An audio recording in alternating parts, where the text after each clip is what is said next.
Hello everyone, it's great to have you within the four walls on TV 360 Nigeria, the nation's first and only total educational talk show. I'm Mr. Adolf the teacher. See what I have on the green board. In this episode, the classwork holds what I call almost a book review. This time, we'll be visiting Michelle Obama. Then we'll do a preface to the topic, Vital Signs at the Early Age. Then the guest will be joining me for examination, after which comes grading and assignment. But in the meantime, let's see what's happening recently in the education sector. We begin with the former Minister of Education in Nigeria, Obiageli Ezekwesili, currently a 2019 presidential candidate of the Allied Congress Party of Nigeria, who has promised to make education the new oil well and gold mine if elected. Ezekwesili made the pledge during her presidential campaign visit to Muhammad Baba, the Hakimi of Ushafa in Buhari Area Council in Abuja. According to her, education will fast-track the quest for all-round development of the country and open doors to various segments of the nation to fully develop.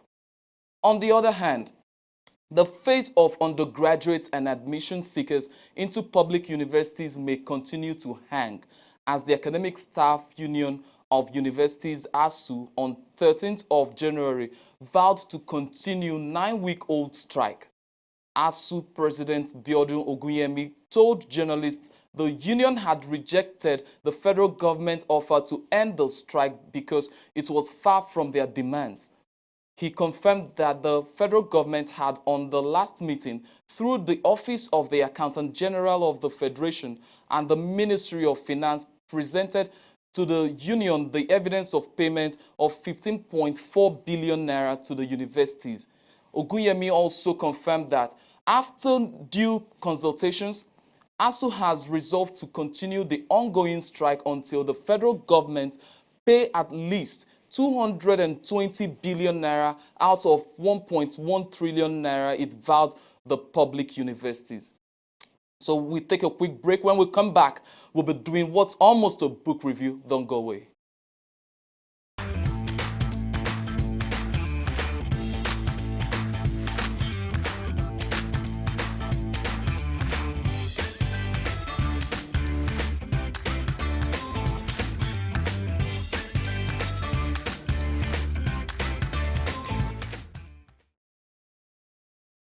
Welcome back. This time, let's pay a grand tribute to Michelle Obama for her book titled Becoming. The former First Lady of the United States of America presents an intimate, powerful, and inspiring memoir. In a life filled with meanings and accomplishments, Michelle Obama has emerged as one of the most iconic and compelling women of our time.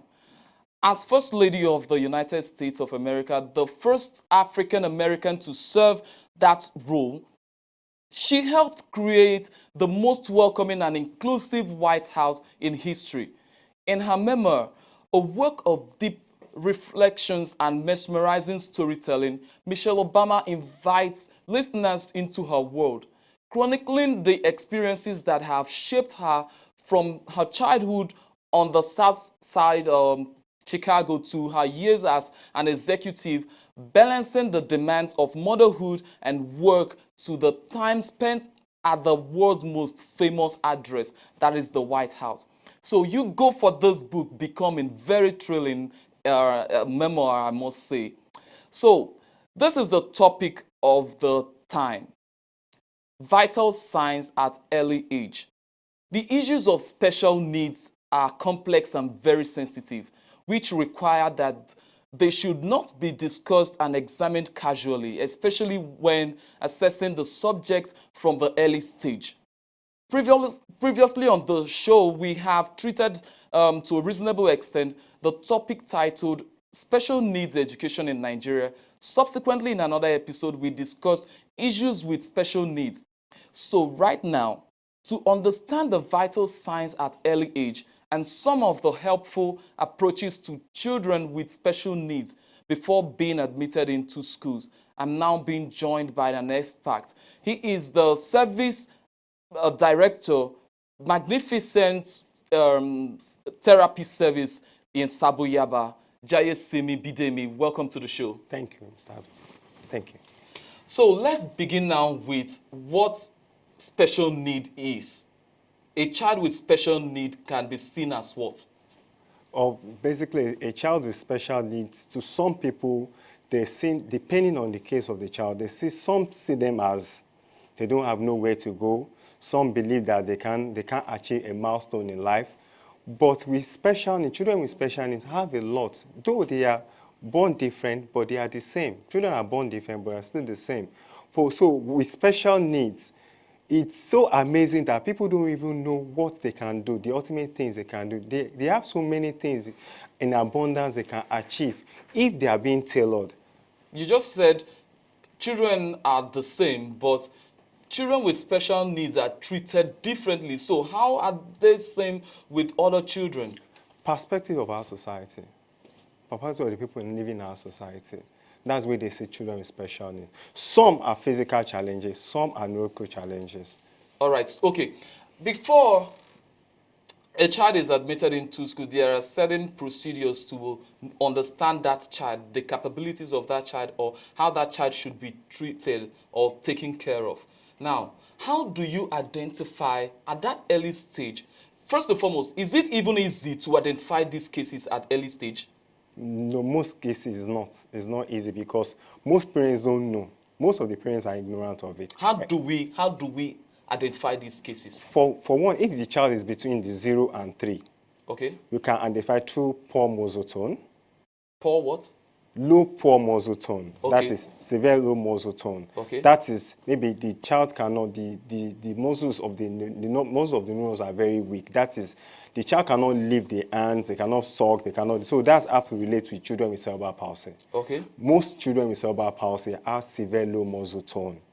Some can even be stiff. That is when it comes to spastic CP. But for children who are hyperactivity, some can be extremely hyperactivity. That has to do with children with attention deficit. Or they will call it, they throw tantrum, willful disobedience. So they cannot hide their emotions. In class, they want to say, they just want to be at the same place at the same, they want to be at different places at the same time. So okay. Children like that, we call them children with hyperactivity, attention deficit hyperactive disorder. Though some can be mild, some can be severe, but the severe case is attention hyperactive deficit disorder. So that one has to do with attention deficit. So that and science shows that this child cannot sit in a place, cannot control his emotion. That child in question has attention deficit hyperactive disorder. Why, as the child goes on in life, maybe in a classroom setting, okay, the child likes to eat a lot. Like he just wants to eat anything. He prefers to take food compared to money. If you give him, can you take either money or food? The child will go for food. So is it a disorder? Yeah, we call it Prader-Willi syndrome. What about experts who explain children as having different stages in life where they demand more food or reject food? There's a syndrome called Prader-Willi syndrome. It's a genetic disorder whereby the child doesn't know how to say no to food. He just wants to keep on eating. So one of their characteristics is that they're always big. There's obesity. So okay. Children like that, because the hypothalamus, they cannot control, it's not working voluntarily of the brain. It's not working voluntarily. That is the nerves or the neurons that control the side of the brain that say you are full. Is not functioning well, so it affects them. So that's why they keep on wants to eat, they want to eat, and so obesity is one of their features. All right, let's bring it back home. For the parents who actually give birth to a child that looks normal, then at some point that child begins to display certain traits of inabilities and all of that. How would a parent understand that there's a problem at that early stage? Once the parents can identify the sign, the next thing is to go to a pediatrician. What are these signs? The signs basically is, like I said, one, poor low muscle tone. That's how to relate with cerebral palsy. If it's poor low muscle tone, whatever you call it, how would that child display this? And because the child cannot display, because you find out that the child must be like he or she is helpless. The child is helpless because the child cannot lift the neck or lift his arms. So it's the muscles is not working. So it means that the muscles are tender. So most children that have such features are always children with cerebral palsy. But the one that's always jumping from one place to another, they want to be at a place, one place, on same place, different places at the same time, are children with hyperactivity. Why some, you think they are reading the books, but they are not actually, their brain is not processing that book. So those are the children with low processing disorder. It's not like they are dull. They are not dull. But it's just that the way the brain is processed, the process information is at a very slow pace, severe slow pace. So children like that, we'll call them children with difficult reading disorder. Like those that fall into that category are dyslexia or the graveyard. So those are the children that falls in that category. They are normal, they live their normal life that they can see, but it's just that when it comes to the area of cognitive development, especially in the area of handwriting, writing skills, they cannot do it. So those are the ones with dyslexia. So it's better known as difficult reading disorder. Okay, to understand this whole thing better, we need to place them on their own track. Mm-hmm. You said dyslexia, right? It's difficult reading disorder. Difficult reading disorder, which a parent will not identify until it's the school year. Yes. It's time for the school year. Yes. Then the time when a child with that sort of disorder is at home, when the child is not reading yet, but just a toddler running around the house only to eat and sleep and do other baby things, how would you know? Is there any preventive measures required for that kind of age? No, because it has to do with the brain. It has to do with the neurons of the brain. Most parents of children that have dyslexia don't know, because nobody knows, because it's not their field. So they don't know. Not until when they start getting to the school year, they're like, this child cannot, that's something I expect the child to know, but he's not knowing. That is when, by the time they take it to the school, and the school in question knows about special, they now have to direct them to the pediatrician for assessments. All right, hyperactive. A lot of children are said to be hyperactive. Yes. They're playful and all of that. Then certain children play more than the others, possibly being destructive and being defiant and all of that. Now, if a child who is so hyperactive, and both other terms that you use in describing them, if that child is in my class with his or her hyperactivity, he's definitely disturbing my class and the rest of the children. How can a teacher like me handle that child?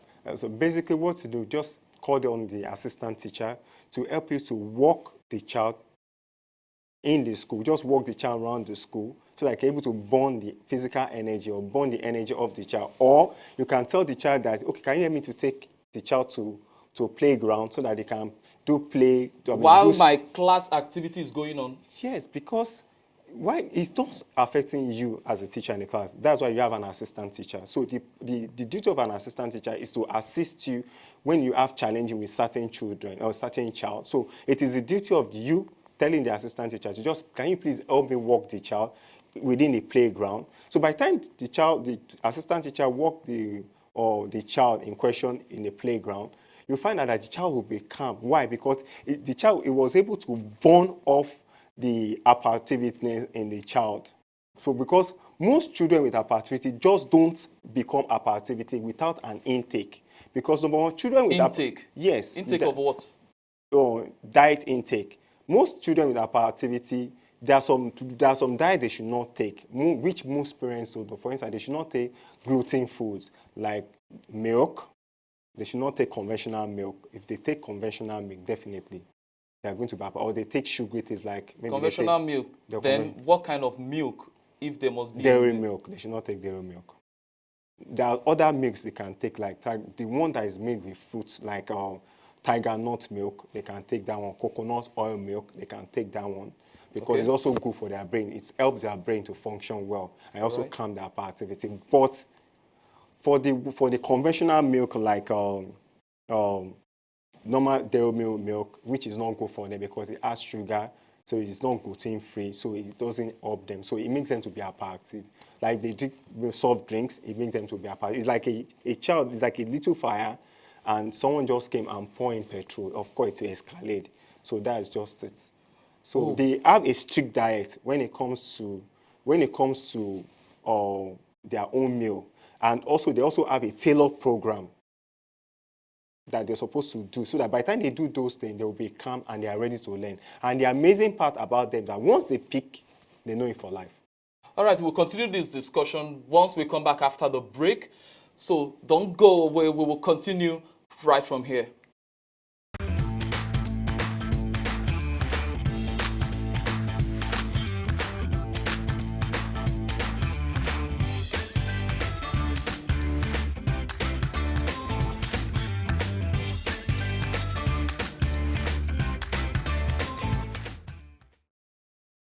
Welcome back. Jayasimi is still with me. He is a service director of Magnificent Therapy Services. Jayasimi, when a child is discovered to have any of these problems, I would say, if your own Magnificent Therapy Services as an institute is to take that child in, where do you begin from? We begin from assessment. Because once the parents come in, we tell the parents, can you just give us the breakdown, of course, the medical history of the child, which starts with the name, the sex, DOB, the genotype, blood group, then now give us the brief. So after the brief, now, of course, we get medical records, the assessment, because we expect them to have gone for various assessments. So based on those assessments, now start working on how we now design, we now start, first of all, observe the child. After we have observed the child, then we now design a program for the child called IEP, Individualized Education Program, or Individualized Education Plan. But if you now want to involve the family, then you now have to design a program called Individualized Education Program and Family Standard Plan, so that we can able to involve the family, because we need to ask the ADL of the child at home. That's ADL simply means activities, his daily activity of his daily living. Okay. For instance, when he wakes up in the morning, what does he do? Okay. How do we help the child to brush his or her mouth? Then how does your child bathe? Because some of them cannot bathe themselves, they cannot bathe independently. So those are the things. So from there, we just pick it up. Then we now relate to the area of, we now breaking that into 4 things. If the part, we break it down into 4 segments in the area of speech development, cognitive development, affective development, and psychomotor development. Okay, there's a rumor that most parents with such children just discover the addresses of institutions like yours, dump the children and disappear, never return again. Is that true? For us in Migration Therapy Services, we never experienced, there may be a rumor, but we never experienced that in Migration Therapy Services. Do you believe it can be possible for parents with such children to abandon them with you and never come back? No, because there's a measure to that. We try to avoid that, even though it's a rumor. How do you avoid it? Because we need to know the parents. That's why in the world of therapy, both parents and therapists are team. We have to be team, because we cannot do it alone. Because in every home, the parents are the primary therapist of their child. We are the secondary therapist. So we must work as a team, because if you don't give us some vital information which we don't know, we cannot work on your child. We will be able to know how to develop your child to the next stage of milestone development. Your school is not the conventional school, no, which every child requires. When a child is growing up within your institutions, do you think there is a big gap between the child and the normal school in terms of development? Yes, there is a big gap, but at the end of the day, they still match up. Not that we are promising 100%, but at least they can still get A. Almost A, or let me use the word A. A in the sense that it depends on the case of the child. For high functioning autism, hey, it can even be A+. All right. So on this program, like you know, we grade every situation. So we have A, C, and F. I don't still need to break this down. Okay. All right, for the parents of children with special needs, how would you grade them in terms of trying to find out what that child is going through at the early stage? How would you grade them? A, C, F? A. A. some of the parents that you've seen so Yes, far? because by the time you see them, you see they have lot of medical report, lot of assessment they have gone. Oh. And even though some, they started as a novice, but as time goes on, the doctors, the experts start educating them on how to go about it, and they also refer, because in migration therapy services, you must be referred. Okay. How would you grade the presence of institutes like yours in our country today? How would you grade the number of institutes Now, that are special to this? C. C. That is fair. Yes. All right. Thank you so much, Jayesimi Bidemi, for coming on the show. And I hope to see you next time, because this issue is vast and we need to keep exploring it. So for the assignment, go to Facebook, follow us on Facebook, and drop this answer that you would provide. Are you ready for a child with special needs? Tell us, are you ready for a child with special need? How would you view a child with special need if it comes to you? So you'd share your answer with us on Facebook, and we're definitely going to see it on 4 Walls on Facebook. Thank you so much for being part of the show. Till we'll come your way next time. God bless you. Bye.